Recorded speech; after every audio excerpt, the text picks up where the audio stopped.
नमस्कार। नए इंडेक्स की पाठशाला में आपका स्वागत है। आपके साथ मैं हूं मानसी दवे। वायदा बाजार के खिलाड़ियों के लिए 11 जनवरी से खुलने जा रहा है एक बड़ा मौका। जी हां, NSE Nifty financial services index में डेरिवेटिव ट्रेड की शुरुआत करने जा रहा है। यानी कि पुट कॉल के जरिए अब बड़ा धमाल मचने वाला है।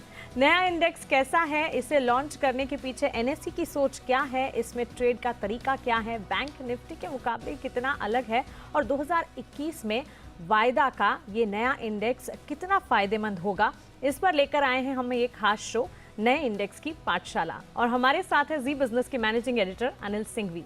अनिल जी, स्वागत है आपका। सबसे पहले तो मेरा सवाल यही है कि ये इंडेक्स का नाम काफी बड़ा है, इसे याद करने में तो निफ्टी फाइनेंशियल सर्विसेज इंडेक्स। हाँ, मतलब बोलते बोलते इंडेक्स ऊपर नीचे हो जाएगा। हाँ, अगर बैंक निफ्टी जैसा हो तो फिर पक्का ही हो जाए।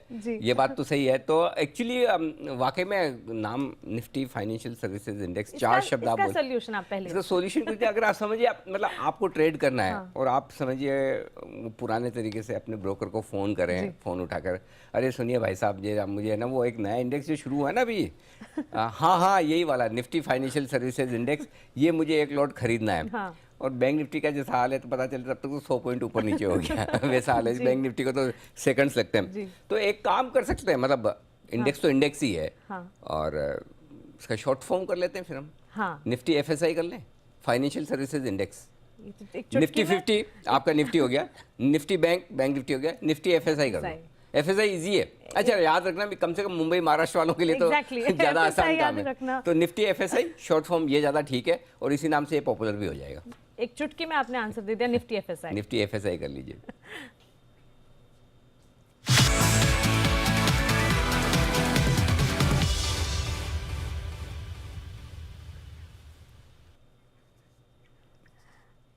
चलिए, तो नए इंडेक्स का नामकरण तो हो चुका है और नामकरण के बाद ये काफी आसान भी लग रहा है, निफ्टी एफएसआई। अब इसे आप जानते हैं निफ्टी एफएसआई के तौर पर। लेकिन अनिल जी, सबसे पहला सवाल फिर ये है कि ये इंडेक्स आखिर क्या है? ये बेसिकली 20 कंपनियों का समूह है और उन सब की कंबाइंड वैल्यू निकाली जाएगी उनके फ्री फ्लोट मार्केट कैप के लिहाज से। फ्री फ्लोट मार्केट कैप से मतलब वो होता है कि वो इक्विटी जो ट्रेडिंग के लिए अवेलेबल है, उसमें से आप प्रोमोटर्स की इक्विटी निकाल लेते हैं बाहर की, जो कभी आपके लिए बेचने के लिए नहीं आती आमतौर पर। तो जो फ्री फ्लोट मार्केट कैपिटलाइजेशन है, उसके बेसिस पर इन कंपनियों को चुना जाएगा और टॉप 20 कंपनियां चुनी जाएगी और इस 20 कंपनियों की कंबाइंड वैल्यू से ये इंडेक्स बनेगा। तो सिंपल ये कि 20 कंपनियों का एक इंडेक्स बनेगा। इस इंडेक्स में आपके सब अलग अलग तरह के स्टॉक्स होंगे, अलग अलग तरह के सेक्टर्स होंगे।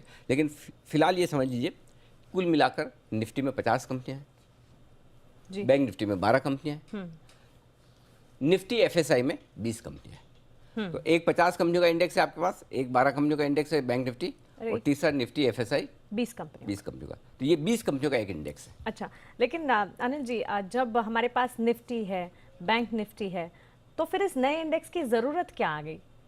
ये तो एनएसई के लिए अच्छी बात है कि अगर वो नया इंडेक्स ला रहे हैं तो नए वॉल्यूम्स होंगे, नए लोगों का पार्टिसिपेशन आएगा, उनके लिए तो अच्छी बात है। लेकिन अगर प्रैक्टिकली देखें, देखिए, ये वो स्टॉक्स हैं जिसमें आपके बैंक्स हैं, फाइनेंशियल सर्विसेज के स्टॉक्स हैं, एनबीएफसीज हैं और इंश्योरेंस कंपनियां हैं और एक म्यूचुअल फंड भी। तो इनका जो कॉम्बिनेशन है, आमतौर पर ये वो स्टॉक्स हैं जहां पर विदेशी निवेशकों का बड़ा पैसा लगता है। अच्छा, उनका इंटरेस्ट काफ़ी है। तो आप ये कह सकते हैं कि उन पूरी जो लिस्टेड स्पेस है उसमें से ये तीनों चारों जो बीएफएसआई जिसको आप कह सकते हैं, ये आपका जो फैक्टर है पूरा, ये 33% से ज़्यादा हिस्सा रखता है। आपका 33% मार्केट कैपिटलाइजेशन हो जाता है। और जो फॉरेन इन्वेस्टर जो हिंदुस्तान में पैसा लगा रहे हैं, उनके 35% इन्वेस्टमेंट इस इंडेक्स में कवर हो जाते हैं। तो 1/3 उनका इन्वेस्टमेंट है वो इसमें कवर हो जाता है। तो और अच्छा, दूसरी बात है कि ये ऐसा स्पेस है जहां विदेशी निवेशकों का इंटरेस्ट भी बहुत है। अभी जो बड़ा पैसा भारत में आ रहा है, उसमें से लगभग आधा 48% पैसा इन स्टॉक्स में आ रहा है, इन सेक्टर्स में आ रहा है। अच्छा, ये जो नया इंडेक्स अब बनने जा रहा है, ये इंडेक्स तो बना हुआ है, अब ट्रेड होने जा रहा है। इंडेक्स पहले से है, इंडेक्स ऑलरेडी बना हुआ है। इंडेक्स आप चाहें तो जाकर देख सकते हैं, निफ्टी फाइनेंशियल सर्विसेज इंडेक्स। तो एफएसआई ये इंडेक्स है, अब ये ट्रेड होगा। तो जब ये ट्रेड होगा तो अब इसके पीछे मकसद ये है कि जो भी एफआईज हैं जो इन्वेस्ट कर रहे हैं, अगर वो हेज करना चाहें तो उनके पास बैंकिंग के अलावा एक और ऑप्शन है। अगर सिर्फ आपको बैंक्स हेज करने तो बैंक निफ्टी है जी, लेकिन बैंक्स के अलावा आपको इंश्योरेंस कंपनियां हैं, एनबीएफसीज हैं, म्यूचुअल फंड्स आपके पास हैं, Housing उन्हें आप finance। हेज करना चाहें तो फिर ये एफएसआई इंडेक्स काम करेगा। अच्छा, तो इससे एक और उम्मीद फिर बढ़ रही है कि आगे भी एनएसई की तरफ से कई इंडेक्स आते हुए दिख सकते हैं, क्योंकि ऐसी कई इंडेक्स तो सारी ढेर सारे ट्रेड करना शुरू ट्रेड करेगा। होना शुरू। पॉइंट वही है कि सक्सेसफुल होना चाहिए, बस बात वही है। बात सही है। लेकिन फिर इस इंडेक्स में अब कितने और किस तरह के शेयर्स होंगे? 20 शेयर हैं जैसा मैंने बताया, 5 बैंक हैं, टॉप बैंक 5 आपके हो गए, जिसमें एचडीएफसी बैंक और आईसीआईसीआई, कोटक, एक्सिस वगैरह, ये 5 बैंक हो गए। 10 एनबीएफसीज हैं, ठीक है, जिसमें बजाज आपकी हो गई, Bajaj finance, Bajaj Finserv type हो गई हैं, छोटी भी हैं, चोला, एम&एम finance, Shri Ram transport type, PFC, REC भी हैं। 4 इंश्योरेंस कंपनियां हैं, जो आपकी SBI life, ICICI Pru, ICICI Lombard, ये इस तरह की, और एचडीएफसी लाइफ, ये 4 इंश्योरेंस कंपनियां हैं। म्यूचुअल फंड एक ही है और वो है HDFC mutual fund, HDFC MC. तो ये मिलाकर आपके 20 स्टॉक हो गए। ठीक है। इन 20 स्टॉक में कुछ हाउसिंग फाइनेंस कंपनियां हैं, कुछ बैंक्स हैं, कुछ एनबीएफसी, तो अलग अलग इस तरह का सेक्टर रिप्रेजेंटेशन है इसका। ठीक है, हाउसिंग फाइनेंस, बैंक्स, एनबीएफसीज और एक म्यूचुअल फंड से जुड़ा स्टॉक भी है, और आपके टीवी स्क्रीन पर ये पूरी सूची जो है वो आप देख पा रहे हैं। लेकिन सर, अब जैसे कि निफ्टी, बैंक निफ्टी में हमें पता है अगर हम ट्रेड करने जा रहे हैं तो फिर लॉट साइज होते हैं। इस इंडेक्स में फिर लॉट साइज किस तरह से होंगे?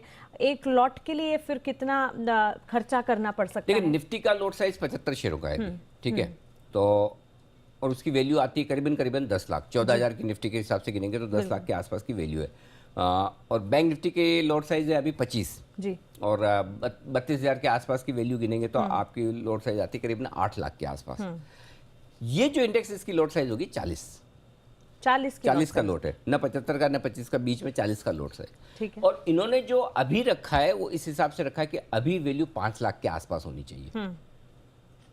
तो ये 5 लाख के आसपास की वैल्यू के हिसाब से ये 40 की लॉट साइज का इंडेक्स बनाया जा रहा है। ठीक है, तो 40 होगी इसकी लॉट साइज। हाँ, 40 होगी इसकी लॉट साइज। और अब मार्जिन कितना होगा, जैसे एक लॉट के लिए कितना खर्च करना पड़ेगा, तो जाहिर सी बात है आप इंडेक्स खरीद रहे हो, आपको तो खर्च तो मार्जिन ही करना है, बिल्कुल, राइट। जो मार्जिन लगेगा, आमतौर पर आप ये समझ लीजिए 15 से 20% की रेंज में मार्जिन लगता है निफ्टी, बैंक निफ्टी पर। तो अगर 5 लाख की लॉट साइज है तो 15 यानी कि आपको हो गया 75,000 और 20% हो गया 1 लाख, तो 75,000 से 1 लाख रुपए के मार्जिन में आप इस इंडेक्स में ट्रेड कर पाएंगे। ठीक है। जबकि अभी इस वक्त अगर आप देखें तो निफ्टी, बैंक निफ्टी का मार्जिन थोड़ा सा ज़्यादा है, क्योंकि निफ्टी में 15% मार्जिन है और अभी की वैल्यू के हिसाब से देखें तो 1.5-2 लाख रुपए तक का मार्जिन आता है। बैंक निफ्टी में भले 800 का ही 8 लाख का ही लॉट्स वैल्यू है, लेकिन उनका मार्जिन थोड़ा ज़्यादा है, 20% के आसपास, तो वहाँ पर भी 1.5 से 2 लाख रुपए का आपका मार्जिन आ जाता है। तो इस इंडेक्स में एक अच्छी बात ये रहेगी, बैंक निफ्टी जैसा ही है लेकिन मार्जिन आपका 1 लाख से मार्जिन में काम चल जाएगा, तो दूसरे इंडेक्स के मुकाबले में आपका मार्जिन कम लगेगा, 1/3 मार्जिन कम लगेगा। अच्छा, तो मतलब एक तरह से सीधे तौर पर 40 इसकी लॉट साइज है, और अगर मुझे इस इंडेक्स में ट्रेड करना है तो कम से कम 75,000, ज़्यादा से ज़्यादा 1 लाख तक का यहाँ पर ट्रेड करना होगा, राइट। ठीक है। लेकिन सर, फिर स्ट्राइक प्राइस की अगर बात करें इस इंडेक्स में, फिर स्ट्राइक प्राइस किस तरह से है? सेम बैंक निफ्टी की जो है स्ट्राइक प्राइस 100 की, वही इसकी भी स्ट्राइक प्राइस रहेगी, इसमें सिंपल चीज़ है वैसे ही। ठीक है, 100 की स्ट्राइक प्राइस। लेकिन इंडेक्स के सेटलमेंट किस तरह से होंगे? निफ्टी, बैंक निफ्टी की तरह फिर सेटलमेंट होता हुआ दिखेगा या फिर इसमें कुछ और अलग मैकेनिज्म होगा? नहीं, मैकेनिज्म लगभग सेम है। उससे पहले देखिए इंडेक्स बनेगा कैसे। इस शुक्रवार को जो मार्केट बंद होगा उसके बेसिस पर सोमवार को, क्योंकि 11 जनवरी से ये ट्रेड होने जा रहा है, तो 11 जो एनएससी फाइनेंशियल सर्विसेज इंडेक्स की क्लोजिंग शुक्रवार के, वो आपकी बेस प्राइस हो जाएगी, ठीक है, और उसके बेसिस पर आपका मंडे से इंडेक्स ट्रेड करना शुरू करेगा। क्लियर है? अब इसका सेटलमेंट सिमिलरली जैसे निफ्टी और बैंक निफ्टी का होता है वैसे ही होगा। ऑप्शंस में वीकली ऑप्शंस जैसे सेटल होते हैं निफ्टी बैंक निफ्टी के, वैसे इसके भी वीकली ऑप्शन सेटल होंगे गुरुवार, हर गुरुवार को। ठीक है, मंथली हर गुरुवार, महीने के आखिरी गुरुवार को होता है, सेम, कोई बदलाव नहीं। ऑप्शंस में कोई बदलाव नहीं। लेकिन अब जो मैं बता रहा हूं, इस इंडेक्स की सबसे अलग और सबसे बड़ी बात बताने जा रहा हूं, इसको ध्यान से सुन लीजिए। इसमें फ्यूचर्स में भी वीकली कॉन्ट्रैक्ट है। निफ्टी का और बैंक निफ्टी का आपका फ्यूचर वीकली बेसिस पे ट्रेड नहीं होता। अगर आपको फ्यूचर खरीदना तो महीने का ही खरीदना पड़ेगा, करेक्ट। ऑप्शंस मंथली है, ऑप्शंस वीकली है। हाँ। इसमें फ्यूचर्स भी वीकली है। अच्छा, पहली बार एनएसई वीकली फ्यूचर्स लॉन्च कर रहा है।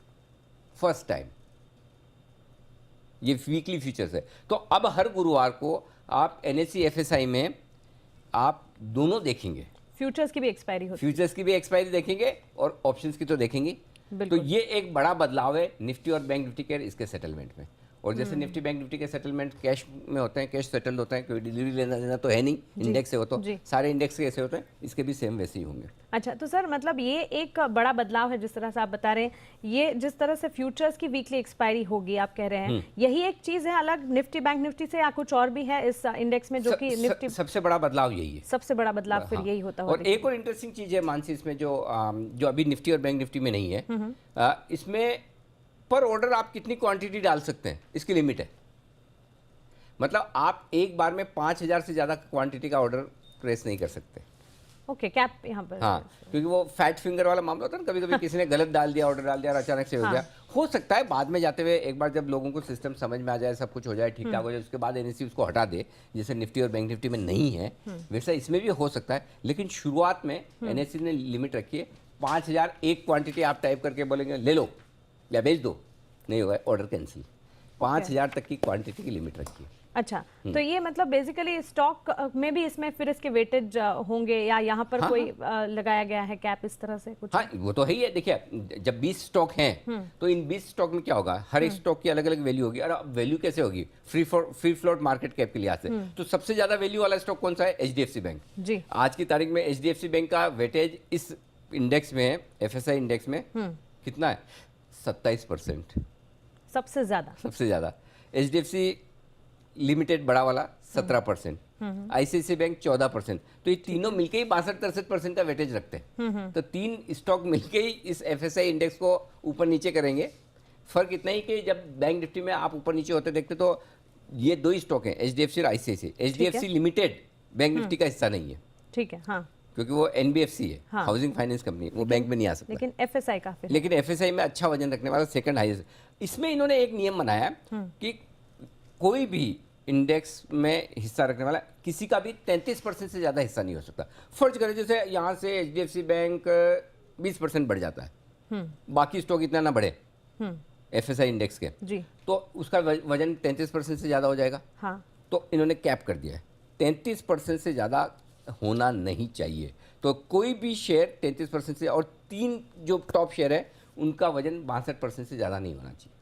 अच्छा, हाँ, ये लिमिट्स कैप है। बांध ताकि दी क्या है कि भाई नहीं तो फिर क्या होगा, एक दो स्टॉक ही मूव करते रहे तो फिर मतलब क्या। कई बार हम कहते हैं ना, अरे भाई TCS, रिलायंस ने और HDFC बैंक चल गए तो मैनेज हो गया इंडेक्स। हाँ। तो इंडेक्स मैनेज कम हो, मैं तो नहीं कह रहा कि नहीं होगा, कम हो, उसके लिए NSE ने ये रूल बनाया। हाँ, और हो सकता है ये रिव्यू करने के लिए शुरुआती तौर पर इस तरह के रूल्स बनाएं, और उसके बाद जैसे जैसे इंडेक्स आगे बढ़ता जाएगा उसमें चेंजेस भी आते जाएंगे। लेकिन देखिए, वेटेज आपके टीवी स्क्रीन पर आप देख रहे हैं, सिर्फ ये स्टॉक्स और कितने स्टॉक्स होंगे नहीं, इतना ही नहीं, कौन से स्टॉक का कितना वेटेज है, सबसे पहले इस सूची में HDFC बैंक और साथ ही HDFC लिमिटेड का नाम है। लेकिन सर, क्या इस इंडेक्स में भी स्टॉक की रीबैलेंसिंग होती हुई दिखेगी? क्या स्टॉक्स में बदलाव यहाँ पर भी होंगे? अगर हाँ, तो फिर किस तरह से होंगे ना? इंडेक्स की रीबैलेंसिंग होगी। तो कुछ स्टॉक्स इंडेक्स में आएंगे, कुछ बाहर जाएंगे, डिपेंडिंग ऑन कि उनका मार्केट कैप कितना माफ कीजिएगा कम ज़्यादा होता है, उसके बेसिस पे। तो नीचे वाले जो कम मार्केट कैप के स्टॉक हैं वो निकलेंगे भी, उनकी जगह दूसरे भी आएंगे। ठीक निफ्टी और बैंक निफ्टी की तरह इसकी भी रीबैलेंसिंग साल में 2 बार होगी, हर 6-6 महीने। 2 बार साल में रीबैलेंसिंग? 6-6 महीने में रीबैलेंसिंग होगी। और इस रीबैलेंसिंग में जो नियम है, मार्केट कैप के, लिक्विडिटी के, इम्पैक्ट कॉस्ट के, उन तीनों नियमों को देखकर जिन स्टॉक्स को अंदर लाना होगा लाया जाएगा, जिन इंडेक्स को बाहर ले जाना होगा ले जाया जाएगा। तो आपने देखा ना, हर बार निफ्टी सेंसेक्स में कॉमन है रीबैलेंसिंग होना, इसमें भी होगी। और हर साल में 2 बार रीबैलेंसिंग, हर 6 महीने में रीबैलेंसिंग होती हुई दिखेगी। जनवरी और जुलाई मोस्टली। ठीक है, तो बेसिकली ये रूल सेट रहेगा जिस तरह से इंडेक्स में है उस तरह से। लेकिन सर, फिर पोजीशन रोल ओवर इसमें कैसे किया जाएगा? मतलब एक साथ कब तक रोल ओवर? ये बहुत बढ़िया सवाल पूछा। इसके पहले मैं आपको बता दूं कि कॉन्ट्रैक्ट कितने हैं इसमें। इसमें total 7 contract, weekly contract any point in time आपके एक्टिव रहेंगे। अभी निफ्टी में 3 कॉन्ट्रैक्ट एक्टिव रहते हैं, राइट? 3 कौन कौन से? जनवरी, फरवरी, मार्च। जी। जैसे जनवरी की एक्सपायरी हुई, अप्रैल खुल जाएगा। हाँ, मार्च अप्रैल, ठीक है। हाँ। ऐसा मंथली कॉन्ट्रैक्ट्स में 3 रहते हैं। इसमें क्या होगा, मंथली वाले 3 तो रहेंगे ही। ठीक है। जैसे आप 11 जनवरी से शुरू कर रहे हैं, जनवरी फरवरी मार्च 3 रहेंगे। 7 कॉन्ट्रैक्ट आपके वीकली होंगे। अच्छा, क्योंकि वीकली एक्सपायरी है। हाँ, वीकली एक्सपायरी है। तो पहला कॉन्ट्रैक्ट कौन सा हुआ? 14 तारीख का, 14 जनवरी। दूसरा 21 जनवरी। तीसरा 28 जनवरी नहीं होगा मंथ, क्योंकि वो मंथली है। हाँ, नहीं, जोश जोश में बोल देते हैं। तो पहला 14 और 21 दो। फिर तीसरा कॉन्ट्रैक्ट जो होगा वो आपका होगा 4 फरवरी का, अगली वीकली एक्सपायरी। हाँ, अगली वीकली, बीच में मंथली आ गई। तो आपके पास 3 मंथली कॉन्ट्रैक्ट है एक टाइम पे, और 7 वीकली कॉन्ट्रैक्ट है। और वो 7 वीकली कॉन्ट्रैक्ट आपके जाएंगे करीबन 11 मार्च, माफ कीजिएगा, हाँ 11 मार्च तक जाएंगे। 18 मार्च का नहीं होगा, लेकिन 25 मार्च का वापस आपके लिए एक कॉन्ट्रैक्ट अवेलेबल होगा, वो मंथली होगा। तो 3 मंथली कॉन्ट्रैक्ट मिलेंगे एनी पॉइंट इन टाइम, और 7 वीकली कॉन्ट्रैक्ट मिलेंगे। जैसे 14 तारीख का एक्सपायर हुआ, नेक्स्ट अगला एक खुल जाएगा। लेकिन एक और कैच है, ये दूसरी सबसे बड़ी बात बता रहा हूँ। अच्छा, हाँ, पहली तो बताई मैंने, वापस रिवाइज कर दूं। हाँ। ये इसमें मंथली फ्यूचर्स भी होंगे, सिर्फ ऑप्शन नहीं है। ये सबसे बड़ा फर्क है, जो निफ्टी और बैंक निफ्टी में अभी मंथली वीकली फ्यूचर्स नहीं है, इसमें वीकली फ्यूचर्स भी होंगे। पहला बड़ा फर्क। दूसरा फर्क ये है कि आप मंथली पोजीशन जैसे रोल ओवर करते हो, हाँ। महीने के लास्ट गुरुवार को अगर आपको करना है तो आप फरवरी में कर सकते हो, मार्च में कर सकते हो, राइट। इसमें यह होगा आप मैक्सिमम 3 हफ्ते आगे तक रोल ओवर कर सकते हो। जब वीकली की बात, भले आपके पास कॉन्ट्रैक्ट 7 है, हाँ, लेकिन रोल ओवर आप सिर्फ 3 हफ्ते और आगे तक के कर सकते हो। तो 14 जनवरी को अगर आपका कॉन्ट्रैक्ट एक्सपायर हो रहा है, आप 21 का कर पाओगे, 28 का तो होगा नहीं, मंथली वाला आ गया। उसके बाद 4 फरवरी का होगा और 11 फरवरी का होगा। ठीक है। तो ये 3 कॉन्ट्रैक्ट आप आगे के रोल ओवर कर पाओगे, ये बदलाव है। आमतौर पर तो ठीक है ना, सब लोगों को लगता है कि ठीक है, मुझे अगर वीकली कॉन्ट्रैक्ट करना है तो वीकली से वीकली करते हैं आमतौर पर लोग, वीकली से, और जिसको लंबा करना है तो मंथली कर लेते हैं। मंथली कर लेते हैं। तो आपको इतने ही कॉन्ट्रैक्ट आगे रोल ओवर करने को मिलेंगे। ठीक है, तो एक एट ऑल टाइम्स हमारे पास 3 मंथली कॉन्ट्रैक्ट्स खुले होंगे, 7 वीकली और कॉन्ट्रैक्ट, 7 वीकली कॉन्ट्रैक्ट्स। हाँ, और ये अगर रोल ओवर की बात कर रहा हूँ, अगर समझिए मैं सोमवार 11 जनवरी को शुरू हो जाता है, हाँ, और मुझे सीधा मार्च वाला कॉन्ट्रैक्ट लेना है तो मैं ले सकता हूँ, ऐसा नहीं कि मैं ले नहीं सकता। रोल ओवर आपको आगे 3 तक के मिलेंगे नेक्स्ट जब आप रोल ओवर करने जा रहे हैं। रोल ओवर में और कॉन्ट्रैक्ट ट्रेडिंग में फर्क है जी।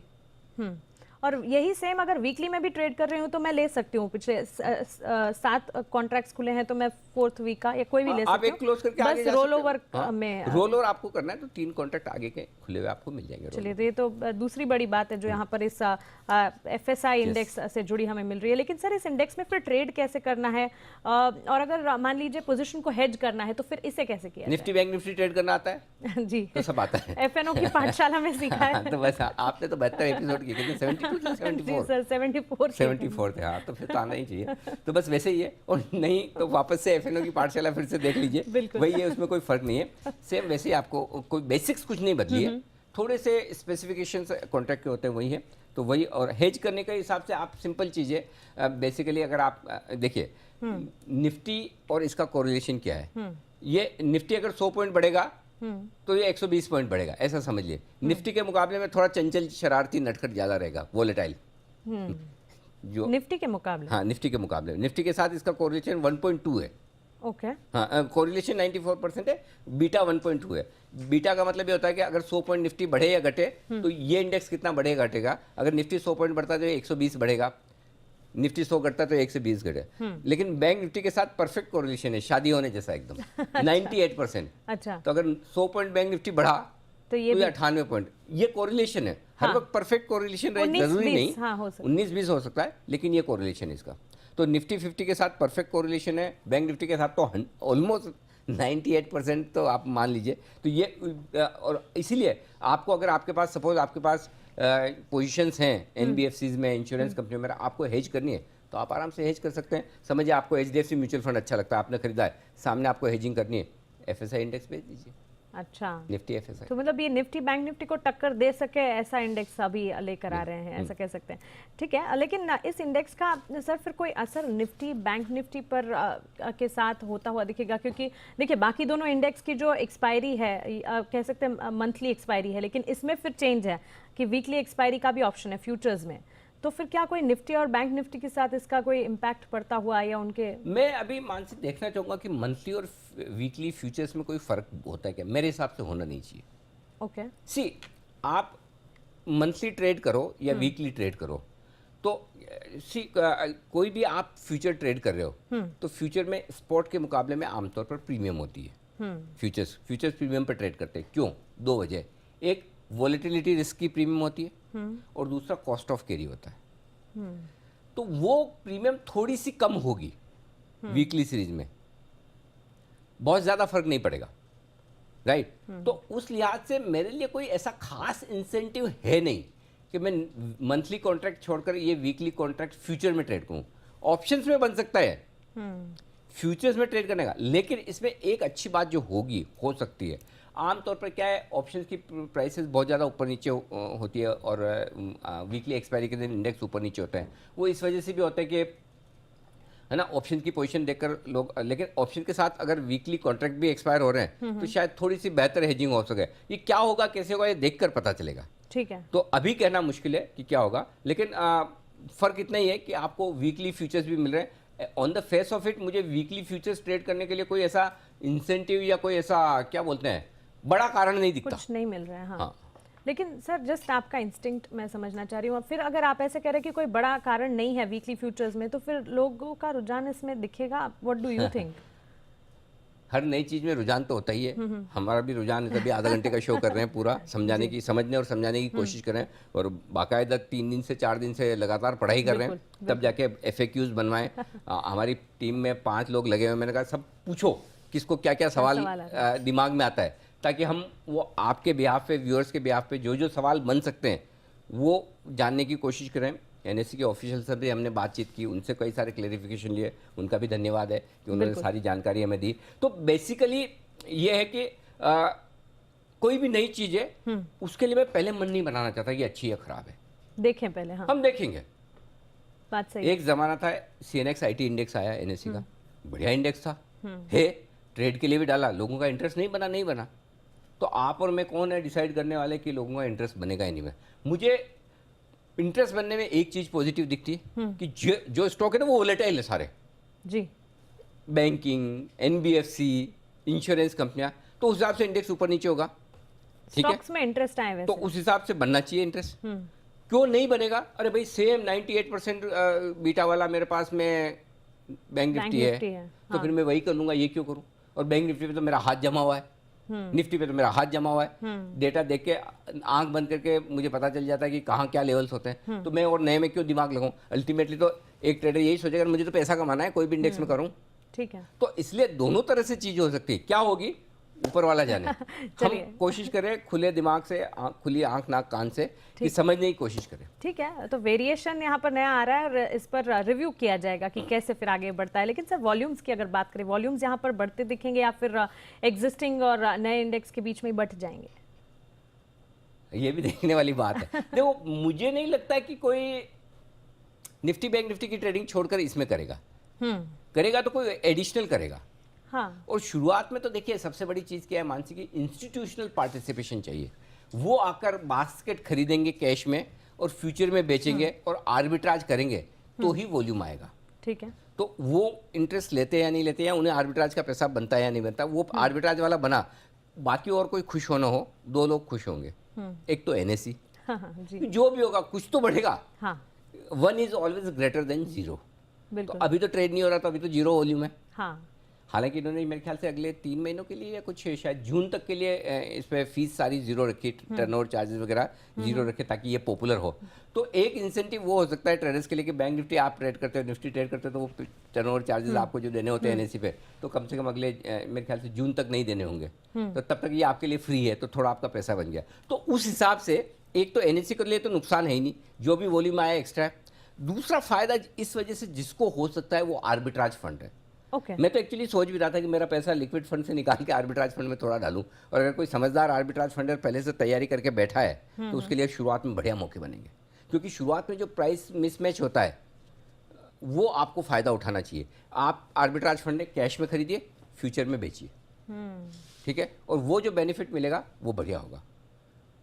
और वीकली कॉन्ट्रैक्ट हैं, फ्यूचर्स भी और आपके ये भी, तो आप हेजिंग भी इजीली कर सकते हैं। तो मुझे लगता है आर्बिट्राज फंड्स को फायदा होगा और NSE को फायदा होगा।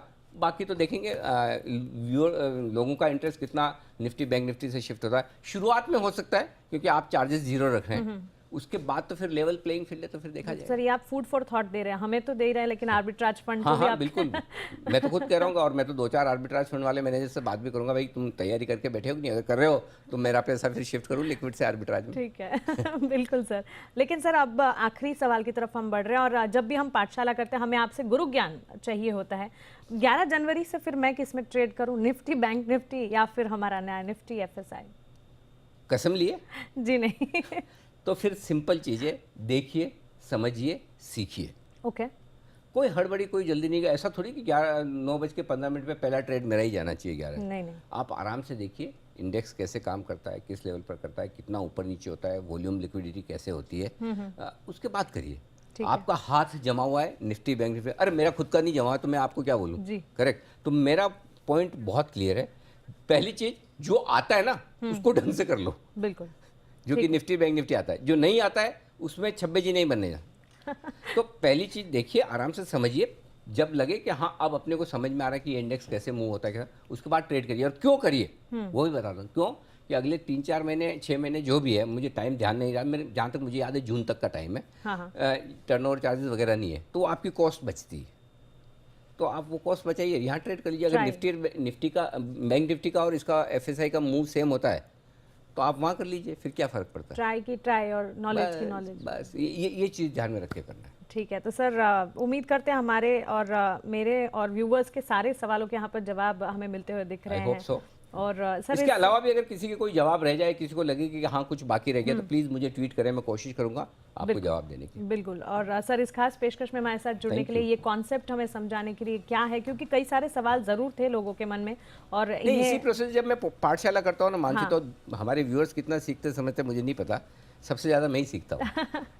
जी सर, क्योंकि इसके पीछे हमें कितनी मेहनत करनी पड़ती है ये हम जानते हैं। और 11 जनवरी से यह नया इंडेक्स ज़रूर ट्रेड होने जा रहा है, लेकिन उससे ठीक पहले आपके लिए यहाँ पर सारे सवालों के जवाब देने की कोशिश हम कर रहे हैं। हमारे साथ हमारी इस खास पेशकश में जुड़े रहने के लिए आपका शुक्रिया, और फिलहाल हमें दीजिए इजाज़त। आप बने रहें जी बिजनेस के साथ। नमस्कार।